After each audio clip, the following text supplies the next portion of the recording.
Hello, it's Robert Miner with Dynamic Traders Group with our DT trade strategies for the week beginning February 8th, where we take about 5-10 minutes to look at one or two markets that have potential trade setups for the following week. If you like what you learn here, and by the way, whether we talk about a market you trade or not, use the information you learn. This is educational as well as specific trade preparation. Use it for every market and every time frame. You want to learn more, check out my book, High Probability Trading Strategies. Heck of a value for a trade education. And also you can check out our DT reports where you can get a trial for a full month from $19. Okay, let's get started. Take a look at a couple of markets with potential trades coming up this week. This week we're going to take a look at one of my favorite markets to trade, gold, and we look at it every few weeks. But keep in mind is that as we don't follow up every day in our YouTube videos on how the trade strategy develops or gets invalidated.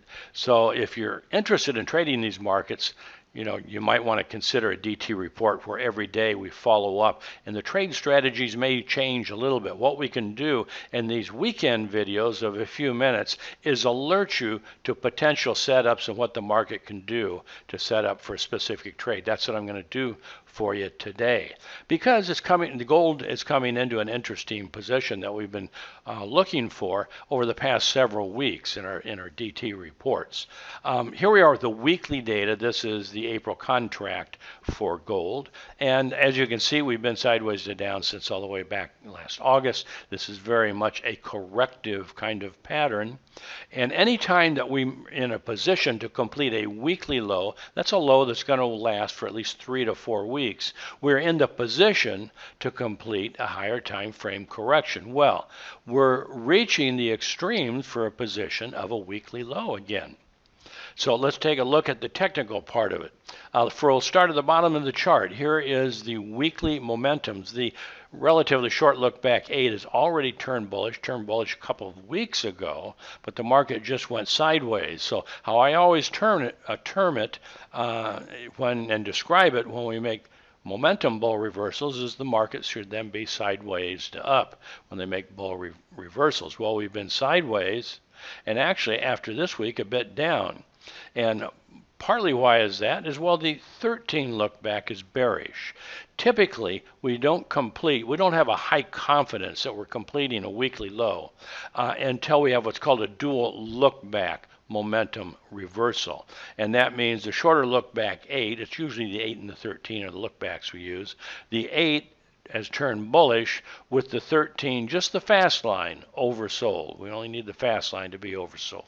And it hasn't reached oversold yet. The 13 hasn't. So we haven't had a confirmed bull reversal. But boy, we're close to that. We can look at this and say, here's the 8 has been flat for these last couple of weeks. The 13 fast line is within a few points of being oversold. If the market were just sideways to slightly even down this next week, I'm sure that would get oversold for a dual look back oversold position. That's an important position to be alert to. And it's not a forecast that that's going to happen. It's just if we get these conditions set up, then it's a wake-up call to take a close look at the market for a specific trade strategy. Okay, so the weekly momentums are indicating we're pretty close to completing a weekly low if it's not already complete. Of course, a bull reversal in the 13 would also be that final thing we would need to say that the weekly low is complete if we made a bull reversal on it, needless to say. Well, let's move up the chart a bit, and here's some time factors. I've probably shown you those. You've seen those over the last few weeks because we've been projecting for some time that the week ending February 12th, now that's this coming week, has a very high probability of completing a weekly low if the market happened to be sideways to down into that week. Well, that's exactly what's happened. So I'm just showing 3 of the significant time factors. Real simple, a low, high, low, that's 100% time retracement. Then a simple low to low to low, again, falls on the same week, interesting. And then over the last several months, every 5 or 6 weeks, we've had a weekly reversal. 3 of them, and that's since the August high. So 3 of them have been 5 weeks, 1 have been 6 weeks. Next week is week number 5. So more than likely, we'll make a new low next week. If we make a new low next week, is we don't want to panic into a short position because it'll probably be a new low against the December low, because we've got 3 significant time factors that indicate that week should be a weekly low. So plus we have our weekly momentums in a position where we're very near a weekly low.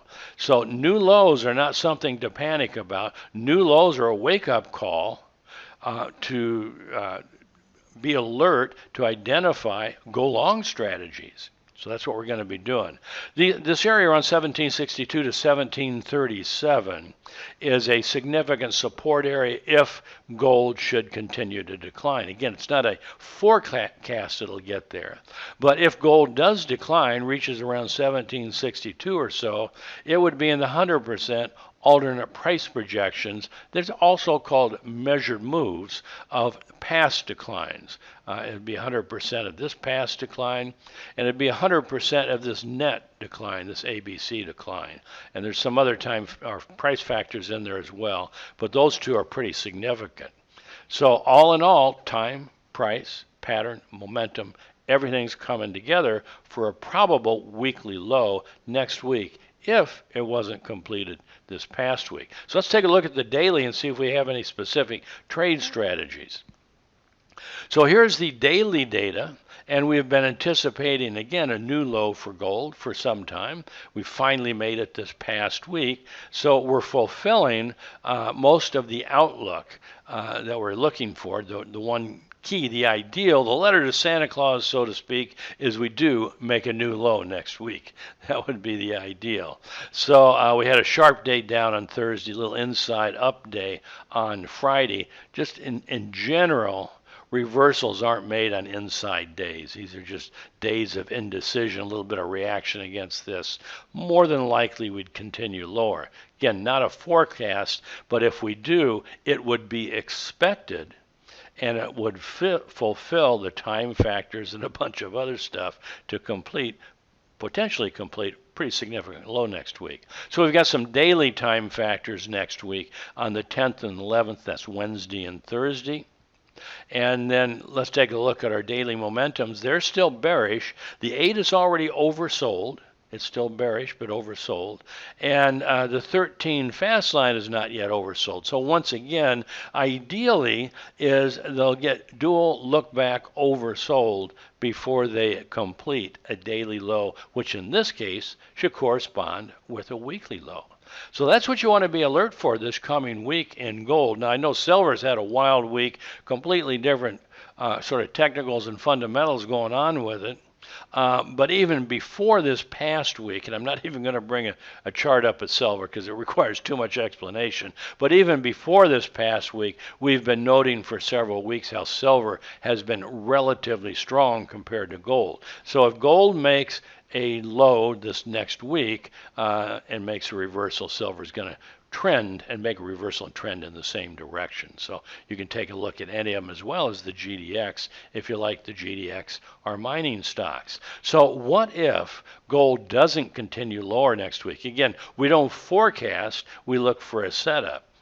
Well, the signal that that weekly low is complete would be a close over 1863.90. That's the closing swing high. And that just by definition is what we call a pattern reversal signal and probable beginnings of a weekly bull trend. So whether we go lower or we go higher, we know we're in that general time price pattern and momentum, multiple time frame momentum position to complete this low. And if we went lower next week, that would really be the ideal. If we went lower and made a daily reversal signal during the week, boy, that would be a setup with really minimal capital exposure to get long. However, if gold went and continued higher and closed above 1863, that's a confirmation the low should be complete, and then we develop a specific trade signal if that has happened. Well, that's what we're looking for next week, and some specific trade setups. Of course, we're not following it through every day with you on these videos. We do every day in our regular daily updates with our DT reports. So if anything changes, if the setup changes, if the technicals change, we make a note of that and how that changes the specific trade strategies. So again, if you're interested in trading the markets we follow, check out our DT report. I think you'll find it extremely useful and educational. Take care. When you get out in public, wear your mask, keep your distance, keep your family, your friends, your neighbors, your community, everybody as safe as possible. And as soon as that vaccination is available to you, please go get it. Let's get the cure going all around for our communities and our neighbors as quickly as possible. Take care.